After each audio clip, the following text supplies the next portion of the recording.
1 தீமோத்தேயு அதிகாரம் 3. கண்காணிப்பை விரும்புகிறவன் நல்ல வேலையை விரும்புகிறான். இது உண்மையான வார்த்தை. ஆகையால் கண்காணியானவன் குற்றம் சாட்டப்படாதவனும் ஒரே மனைவியை உடைய புருஷனும் ஜாக்கிரதை உள்ளவனும் தெளிந்த புத்தியுள்ளவனும் யோகிதை உள்ளவனும் அந்நியரை உபசரிக்கிறவனும் போதக சமத்தனுமாய் இருக்க வேண்டும். அவன் மதுபான பிரியனும் அடிக்கிறவனும் இழிவான ஆதாயத்தை இச்சிக்கிறவனுமாயிராமல் பொறுமையுள்ளவனும் சண்டை பண்ணாதவனும் பண ஆசை இல்லாதவனுமாயிருந்து தன் சொந்த குடும்பத்தை நன்றாய் நடத்துகிறவனும் தன் பிள்ளைகளை சகல நல்லொழுக்கம் உள்ளவர்களாக கீழ்ப்படிய பண்ணுகிறவனுமாயிருக்க வேண்டும். ஒருவன் தன் சொந்த குடும்பத்தை நடத்த அறியாதிருந்தால் தேவனுடைய சபையை எப்படி விசாரிப்பான்? அவன் இருமாப்படைந்து பிசாசு அடைந்த ஆக்கினியிலே விழாதபடிக்கு நூதன சீஷனாயிருக்கக்கூடாது.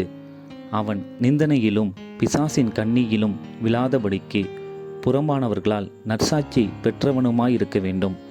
அந்தபடியே உதவிக்காரரும் இருநாக்கு உள்ளவர்களாயும் மதுபான பிரியராயும் இழிவான ஆதாயத்தை இச்சிக்கிறவர்களாயும் இராமல் நல்லொழுக்கம் உள்ளவர்களாயும் விசுவாசத்தின் இரகசியத்தை சுத்த மனசாட்சியிலே காத்து கொள்ளுகிறவர்களாயும் இருக்க வேண்டும்.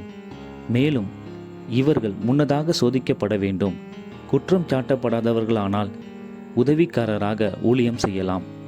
அந்தபடியே ஸ்திரீகளும் நல்லொழுக்கம் உள்ளவர்களும் அவதூறு பண்ணாதவர்களும் தெளிந்த புத்தி உள்ளவர்களும் எல்லாவற்றிலேயும் உண்மையுள்ளவர்களுமாயிருக்க வேண்டும். மேலும் உதவிக்காரரானவர்கள் ஒரே மனைவியை உடைய புருஷருமாய் தங்கள் பிள்ளைகளையும் சொந்த குடும்பங்களையும் நன்றாய் நடத்துகிறவர்களுமாயிருக்க வேண்டும். இப்படி உதவிக்காரருடைய ஊழியத்தை நன்றாய் செய்கிறவர்கள் தங்களுக்கு நல்ல நிலையையும் கிறிஸ்து இயேசுவை பற்றும் விசுவாசத்தில் மிகுந்த தைரியத்தையும் அடைவார்கள். நான் உன்னிடத்திற்கு சீக்கிரமாய் வருவேன் என்று நம்பியிருக்கிறேன். தாமதிப்பேன் ஆகில் தேவனுடைய வீட்டிலே நடக்க வேண்டிய வகையை நீ அறியும்படி இவைகளை உனக்கு எழுதுகிறேன். அந்த வீடு ஜீவனுள்ள தேவனுடைய சபையாய் சத்தியத்துக்கு தூணும் ஆதாரமுமாயிருக்கிறது. அன்றியும் தேவ பக்திக்குரிய இரகசியமானது யாவரும் ஒப்புக்கொள்ளுகிறபடியே மகா மேன்மையுள்ளது.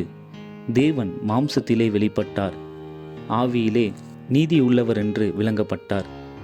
தேவ தூதர்களால் காணப்பட்டார், புறஜாதிகளிடத்தில் பிரசங்கிக்கப்பட்டார், உலகத்திலே விசுவாசிக்கப்பட்டார், மகிமையிலே ஏறெடுத்து கொள்ளப்பட்டார்.